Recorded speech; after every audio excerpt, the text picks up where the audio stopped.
Esto es El Mundo ahora de France 24. Vamos con los titulares. En Francia, el primer ministro recurre al artículo 49.3 de la Constitución para forzar la aprobación de una parte de los presupuestos sin votación en la Asamblea Nacional. Sébastien Lecornu había prometido que no llegaría a tomar esta medida, que acabó con sus dos predecesores. En el marco de la creciente tensión entre la Unión Europea y Estados Unidos por Groenlandia, el presidente francés Emmanuel Macron denunció en el foro de Davos la guerra arancelaria de Washington y defendió la soberanía europea. Y precisamente la crisis con los europeos y la imposición de la Junta de Paz para Gaza marcan el primer aniversario del regreso de Donald Trump al despacho Oval. El presidente republicano mantiene una aprobación del 40%, mientras en Minnesota se evidencia la oposición a la violencia del ICE. Y conectamos en directo con nuestra corresponsal en Nueva York para repasar precisamente las claves internas y externas que marcan este primer aniversario, como decíamos, del regreso de Donald Trump a la Casa Blanca.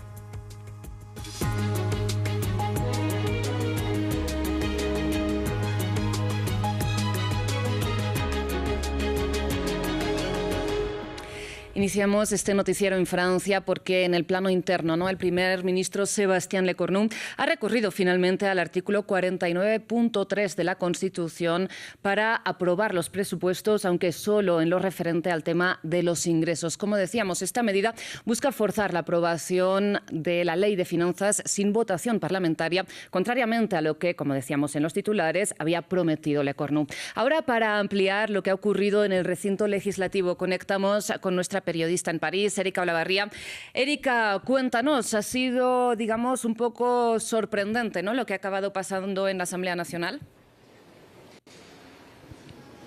Sí, en realidad no había suspenso, Rosa. Todos sabíamos, porque él lo anunció ayer, que iba a aprobar por decreto este presupuesto. Sabíamos que primero la parte de ingresos, luego la parte de gastos y luego el voto total. Lo que fue inesperado fue el discurso de Lecornu. Duró menos de 2 minutos después de un largo día en que hubo preguntas al gobierno y luego el análisis de 3 proyectos de ley. Él volvió a agradecer a los grupos políticos que permitieron aprobar el presupuesto de la Seguridad Social y luego dijo, sin embargo, con el presupuesto de la Nación no ha sido posible. Volvió además a culpar a los partidos políticos, las diferentes acciones de estos grupos políticos, los intereses que no permitieron llegar a un acuerdo parlamentario. Dijo, algún día van a tener que rendir cuentas frente a los franceses y frente a la historia, pero este país necesita un presupuesto, así que comprometo la responsabilidad de mi gobierno. Inmediatamente Yael Braun-Pivet, la presidenta de la Asamblea Nacional, dijo que entonces el texto se da por aprobado, salvo que haya una moción de censura, y en realidad no hay una. Sabemos que hay dos, una de la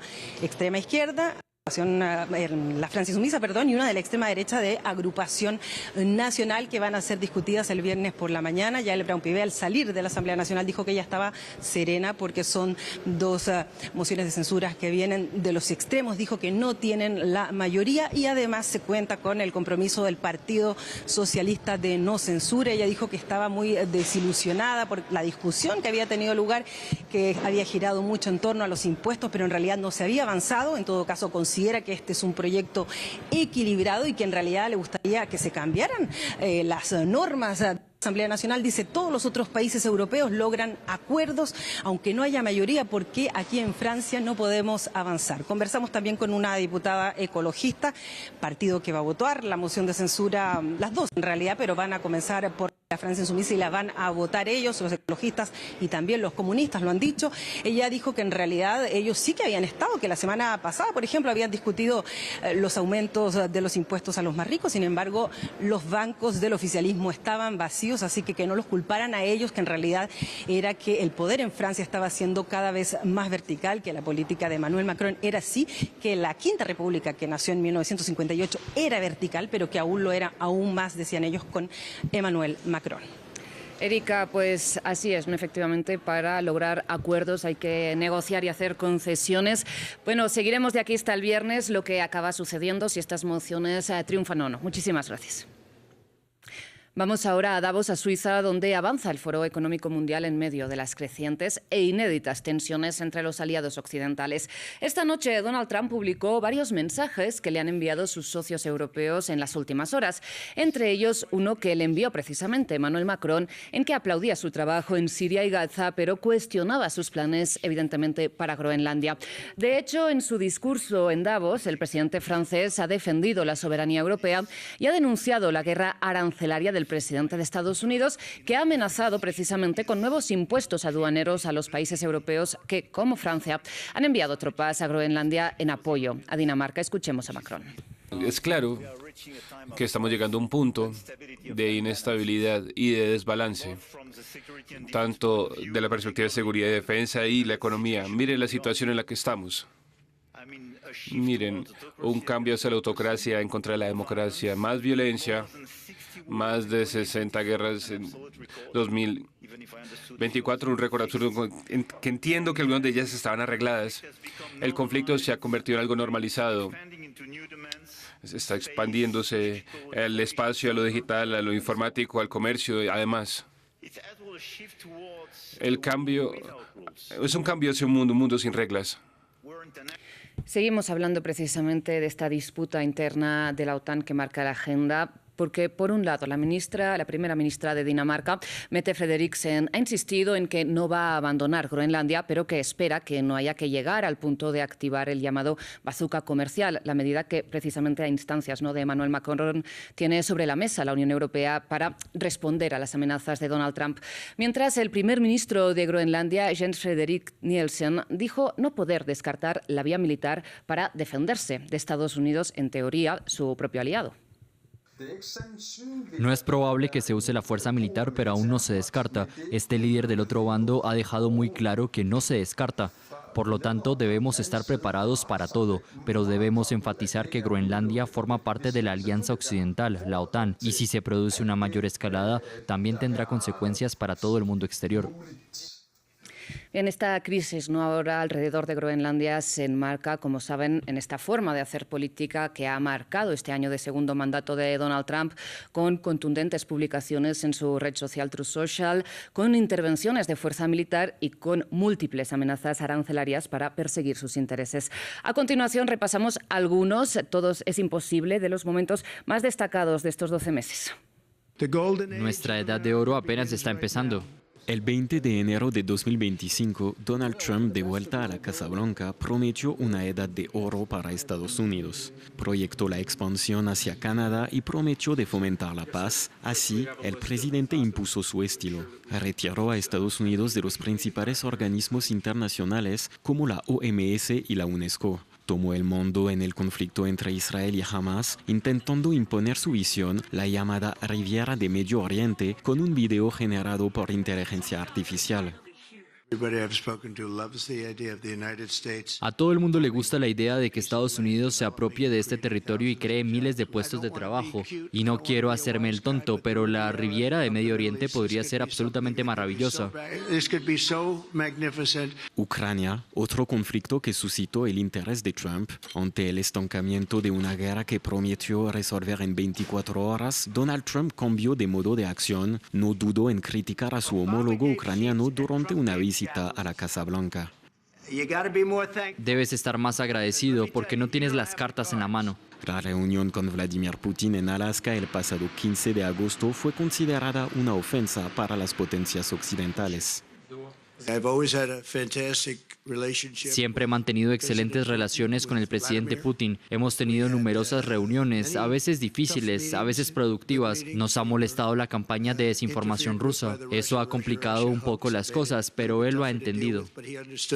Pero las consecuencias de la política exterior de Estados Unidos no se limitan a Europa. El presidente estadounidense multiplicó las declaraciones ofensivas contra los países de América Latina, en primer lugar contra Venezuela. Todo empezó con el pretexto de la lucha contra el narcotráfico, atacando a embarcaciones que supuestamente transportaban droga a Estados Unidos. A principios de enero, la captura del presidente venezolano Nicolás Maduro reveló sus verdaderas motivaciones, el control del petróleo venezolano. Ahora su interés por Groenlandia preocupa a la comunidad internacional.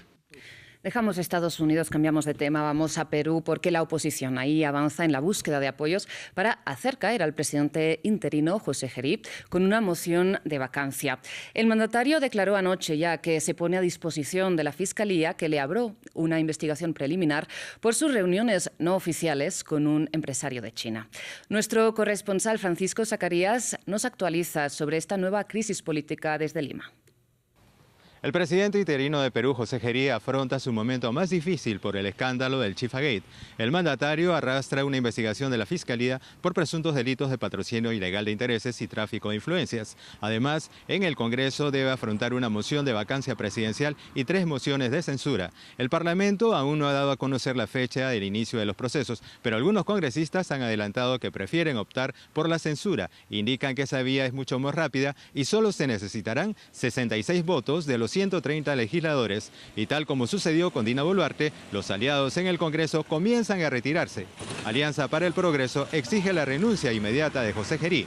En un comunicado, la agrupación política afirma que las reuniones del mandatario con empresarios chinos de dudosa reputación vulneran de forma grave los principios éticos y democráticos de transparencia que debe regir toda función pública. Por tanto, exigen su renuncia como un acto de responsabilidad política y moral frente al país. En medio de todo esto, Edwin de la Cruz, abogado de Xihuayán, ha revelado que el empresario chino y José Gerí se conocen desde el año 2024 y con el transcurrir de los meses se volvieron amigos. Este hecho enciende aún más las suspicacias de diversos sectores en que se habrían realizado reuniones clandestinas para conjurar tráficos de influencias.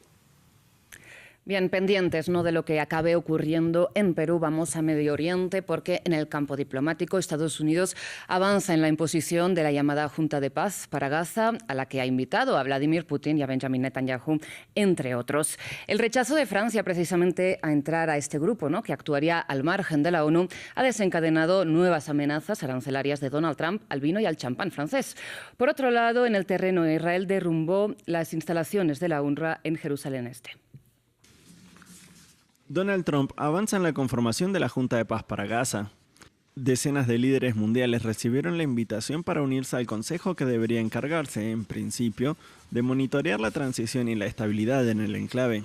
La nómina de invitados marca una amplia variedad, desde el ruso Vladimir Putin o el chino Xi Jinping, hasta el ucraniano Volodymyr Zelensky e incluso el primer ministro de Israel Benjamin Netanyahu. Sin embargo, hay países como Francia que no se vieron seducidos por la idea de plegarse a esta Junta de Paz. Ante la posibilidad del rechazo de París, Trump usó su advertencia predilecta, la suba de aranceles. ¿Tiene alguna respuesta al presidente Macron que dijo que no se unirá a la Junta de la Paz? ¿Dijo eso? Bueno, nadie lo quiere porque dejará el cargo muy pronto, así que ya saben, no hay problema. Lo que haré es que si se muestran hostiles, impondré un arancel del 200% a sus vinos y champañas, y se unirá, pero no tiene por qué unirse. Mientras se habla de paz y transición en Gaza, en Jerusalén Este, Israel demolió las oficinas de la Agencia de Naciones Unidas para los Refugiados Palestinos. Un hecho celebrado por el ministro de Seguridad Nacional, Itamar Ben-Gvir, quien estuvo presente en el derrumbe. Es un día histórico, un día festivo y muy importante para el control de Jerusalén. Durante años, estos simpatizantes del terrorismo estuvieron aquí. Hoy, estos simpatizantes del terrorismo están siendo expulsados de aquí con todo lo que establecieron. La persecución de Israel contra la UNRWA data de hace tiempo, acusándola de colaborar con Hamas, impidiéndole su funcionamiento en Gaza, confiscando sus materiales y ahora arremetiendo contra sus instalaciones. Esto último considerado por la ONU como una violación del derecho internacional. Vamos con nuestro reportaje. Una vez persiguieron el llamado sueño americano, ahora miles de mexicanos están siendo deportados a un país que apenas recuerdan o que ni siquiera conocieron. Según cifras del gobierno mexicano, más de 100.000 ciudadanos de México han sido expulsados desde enero bajo la ofensiva migratoria del presidente estadounidense Donald Trump. El impacto inicial del regreso es solo el principio. La verdadera lucha llega cuando intentan reconstruir sus vidas. Entrenamientos al aire libre, rascacielos modernos y cafés de moda. Este barrio de Ciudad de México, ahora conocido como Little LA, se ha convertido en un imán para quienes fueron deportados recientemente de Estados Unidos, como el caso de Jesús, quien llegó aquí en junio. Y ves una diversidad de gente muy grande, algo con lo que ya estaba familiarizado allá en Estados Unidos. Me hace sentir como que todavía sigo allá. Jesús se fue a Estados Unidos a los 15 años. Pasó los siguientes 24 trabajando en construcción. De vuelta en México, empieza desde cero. Yo venía saliendo del trabajo y en ese momento, lamentablemente, la Target era gente que salía de construcción. Llegué aquí con una camisa que todavía decía el nombre de la compañía, Construction. Era algo triste por la manera en que llegué. Yo me veía a mí mismo cómo me veía la gente con ropa de trabajo, sucio, el pelo muy largo ya de que estuve encerrado casi 2 meses. Hoy asiste a un foro sobre educación financiera, tratando de entender cómo funciona el sistema de crédito en México. Las respuestas no siempre son alentadoras. ¿El crédito lo hace la propia empresa? No lo hace la empresa. Tiene que tener ciertos puntos para poder solicitar el crédito. Entonces tiene que haber como un historial de trabajo e ingresos. Ok, bueno, muchas gracias. A ti cuídate mucho. Igualmente. Como la mayoría de los otros 100.000 mexicanos deportados de Estados Unidos, este año Jesús se ha beneficiado del programa gubernamental México Te Abraza. El programa México Te Abraza son 10 centros de atención que pusimos en la frontera norte. Tenemos también el apoyo de una tarjeta paisano de 2,000 pesos y tienes esta tarjeta. Pero cuando se acaba la ayuda inicial, los deportados deben arreglárselas solos. Ahí es cuando entran las organizaciones benéficas. México lo abraza es como que un programa de apoyar el momento, pero no en lo largo. Es como que, hey, te voy a echar la mano, te doy para el camión. Bye. Hoy, Daniel, Jorge y Edwin se preparan para repartir cajas armadas por la ONG New Comienzos. Más bien es información, lo que más uno ocupa estando deportado, porque uno llega, yo cuando fui deportado, yo llegué y no sabía nada. Jorge y Daniel también fueron deportados hace varios años. Ahora ayudan a otros que enfrentan esa misma angustia inicial a encontrar trabajo. Han convertido su experiencia en una ventaja. Es un movimiento que se llama Hagamos a México bilingüe, y si hacemos a México bilingüe vamos a tener mucho más trabajo. Los deportados somos una fuerza económica. Pero listo para que las distribuyas donde sea necesario, maestro, en el viaje. Daniel ha creado lo que muchos deportados ven ahora como un salvavidas, un centro de llamadas. May I speak with the business owner, please? Empresas estadounidenses subcontratan ventas y atención al cliente al sur de la frontera. A generar buen dinero, empiezas a sentirte que no necesitas estar en Estados Unidos para vivir bien. Entre $5 y $7 la hora, comparado con más de 20 en Estados Unidos. Es una ganga para las empresas estadounidenses, pero se considera un buen salario en México.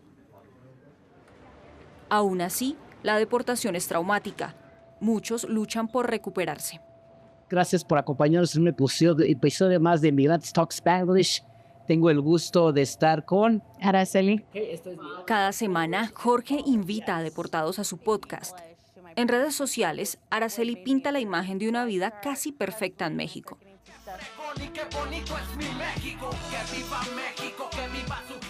Pero llegó a Estados Unidos cuando era bebé. La deportación la arrojó a un mundo completamente ajeno. Fue muy difícil. Hay momentos en que solo quiero dormir y no despertar. Y empecé a beber mucho. Incluso hay gente que comenta, eres la deportada más feliz que he visto. Y yo pienso, chica, no sabes por lo que paso.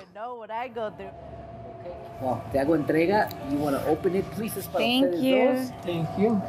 Okay. I had my parents' brothers. Al principio me quedé en casa de los hermanos y hermanas de mis padres, pero no entendían. Y además, muchos tienen la idea equivocada de que si vienes de allá, tienes dinero. Eso no me gustó, así que decidí irme y cortar con ellos. Jesús no estará solo por mucho tiempo. Su esposa, ciudadana estadounidense, pronto se reunirá con él en México. Juntos intentarán reconstruir sus vidas lejos del país que alguna vez llamaron hogar. Seguimos hablando de Estados Unidos en Directo A. Conectamos en Nueva York con nuestra corresponsal Mamen Sala para repasar en la medida de lo posible este año de convulsión en Estados Unidos desde el regreso de Donald Trump al despacho Oval. Mamen, muy buenos días. Empecemos en la clave interna, ¿no? para intentar separar lo que ha sido, como decíamos, este año de convulsión. Por un lado, la deportación de migrantes y los crecientes hechos, ¿no? de violencia desatada por los operativos del ICE han marcado este, como decíamos, primer año de segundo mandato. ¿Cuál sería el balance hasta el momento? ¿Qué nos puedes contar? Sí, bueno, como decías, la inmigración es uno de los temas que más estaría dañando la popularidad de Donald Trump junto con la economía, porque no solamente está expulsando a personas que llevan mucho tiempo viviendo en este país, inmigrantes que ya llevan mucho tiempo viviendo en este país, sino también por esa ola de violencia que están trayendo los agentes de ICE, los agentes de inmigración. Así que es un tema que podría pasarle factura junto a la muerte que vimos hace unos días de esa ciudadana en Minneapolis. Además, también tenemos que tener en cuenta que los inmigrantes en este país representan una gran porción de la población y sobre todo de la fuerza laboral. Para que os hagáis una idea, representan un 20% de la fuerza laboral de Estados Unidos, y estas redadas están provocando una ola de absentismo laboral que se está notando sobre todo en sectores como la agricultura, como la hostelería y como la construcción, que está provocando una falta de mano de obra considerable en estos sectores y está dando lugar a que se cancelen proyectos y a que se cierren negocios. Esto está enfadando mucho a la clase de los propietarios de negocios. Para que os hagáis una idea también, los inmigrantes en este país suponen un 18% del PIB de todo Estados Unidos, y los expertos advierten de que la situación, si continúa así la situación y continúan estas redadas, podría reducirse en un 7% de aquí al 2028. Los inmigrantes en este país, como podéis ver, representan una gran parte de la población y no solamente eso, también de la economía. Impresionante este dato del 18% del PIB que nos ofreces, Mamen.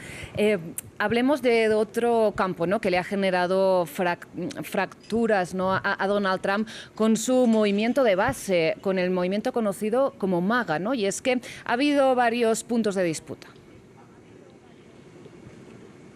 Sí, como sabéis, las bases de Donald Trump, si de algo pueden presumir, es que siempre han sido muy fieles, siempre se han mantenido fieles a Donald Trump, pero eso podría estar empezando a cambiar porque el presidente, parece ser según las encuestas, les estaría fallando en algunos aspectos que prometió durante toda la campaña electoral. Por ejemplo, que Estados Unidos no participaría en más conflictos internacionales, y eso choca directamente con la última actuación de Estados Unidos en Venezuela y con esas amenazas de hacerse con Groenlandia. Las bases más fieles de Donald Trump, lo que conocemos como MAGA, tampoco está contento con que Donald Trump le esté dedicando tantísimo tiempo a las cuestiones internacionales y no dedicándose a la cuestión más doméstica, más de este país, sobre todo con unas elecciones legislativas a la vuelta de la esquina en la que los republicanos se juegan la Cámara de Representantes, no tanto el Senado, pero sí la Cámara. Y por último, también le recriminan y reprochan de alguna manera que no esté cumpliendo esa palabra que dio de que iba a desenmascarar a las élites. Y a esto me refiero con el caso de Jeffrey Epstein. Sabéis que hace un mes un juez dictó que tendrían que publicar toda la información sobre la investigación. Esos datos, esos documentos se han ido publicando, pero con cuentagotas, y todavía quedan algunos que aún estamos a la espera de conocer. Así que todas estas cuestiones son las que le reprochan su MAGA, que podrían ser un problema de cara a esas elecciones de noviembre de medio término. Mamen, y como bien nos decías, ¿no? Donald Trump en este año ha dedicado mucho tiempo a la política internacional y todavía le quedan más de 1000 días de gobierno por delante, si nada cambia. ¿Cómo se espera precisamente que avance su gestión en lo que respecta a esta agenda exterior?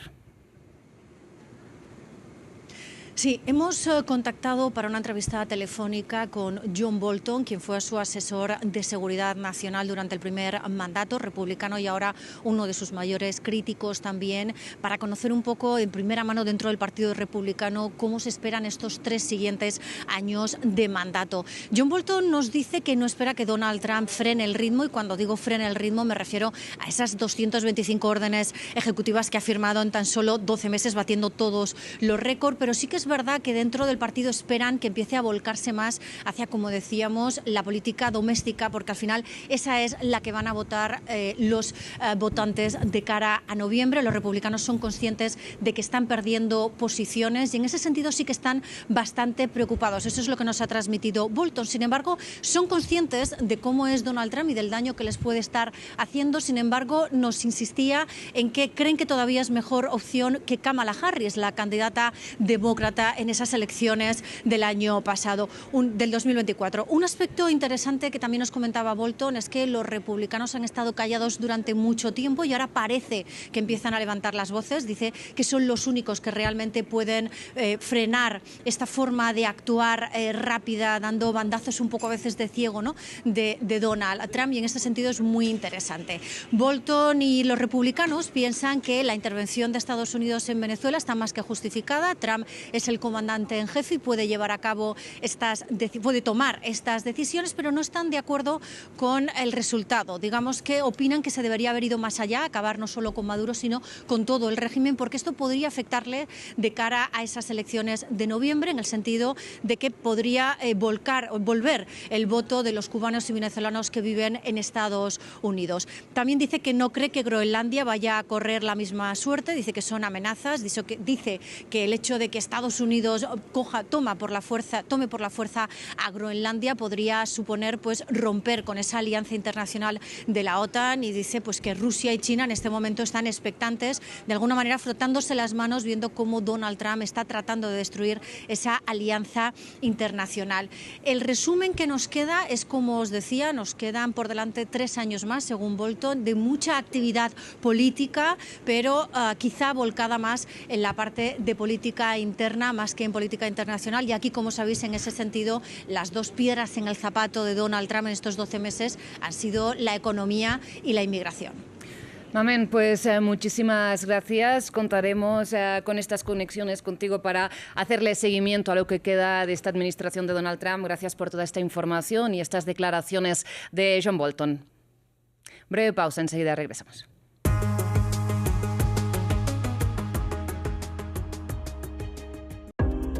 Para comprender mejor el mundo, es indispensable sumergirse en él.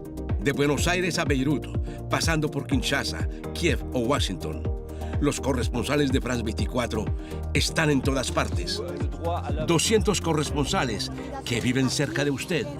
Su misión, informarle en todo el mundo y a cualquier hora del día. Información objetiva, seria, fiable e independiente. Hechos verificados. Noticias falsas desenmascaradas. France 24.